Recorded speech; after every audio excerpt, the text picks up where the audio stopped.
မိမိကိုဗျာကျွန်တော်ချစ်ကျိုးမြန်မာလဲမိမိမော်လမြိုင်အောက်လမ်းမကြီးပွဲစည်းတန်းမှာပူဇာခဲ့ဘူးတဲ့ဗန္ဓုလအုတ်ထုံနဲ့တစ်သားတွေမြန်မာလဲမိမိပြောတော့တားကိုချစ်တယ်ဆိုမိမိကအခုအသက်80ကျော်ပြီတားကိုလည်းမမှတ်မိဘူးအင်္ဂါသားအကျိုးပေးမယ်ဆိုတဲ့ဒေရင်ဆရာရဲ့စကားကိုဟုတ်မှတ်ပြီးခဏခဏပဲ့တင်ထက်တယ်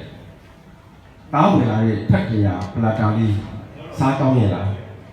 စားကောင်းရမဟုတ်လားမိမိအပျော်ရည်နဲ့ပတ်ချာနေတဲ့တားကိုမိဘကိုရှာတဲ့ချင်းနဲ့ချော့တိတ်ပါလားမိမိတားဘဝမှာဘာမှဟုတ်တိပတ်တိမလွတ်တတ်ခဲ့ဘူးမိတားမစင်းရဲခဲ့ဘူးတားကြည့်တဲ့ချမ်းသာမှုကိုမရခဲ့ဘူးမိတားလေကြပြာကြီးတက်တယ်သိလားမိမိမသိခင်ဝါလေးဖွက်တယ်တောက်လေးငတ်မပြေဘယ်နေရာမှာမှအသုံးမကျတဲ့ကြပြာဖို့မိမိအတွက်တီချာရေးပြီးတော့မိမိ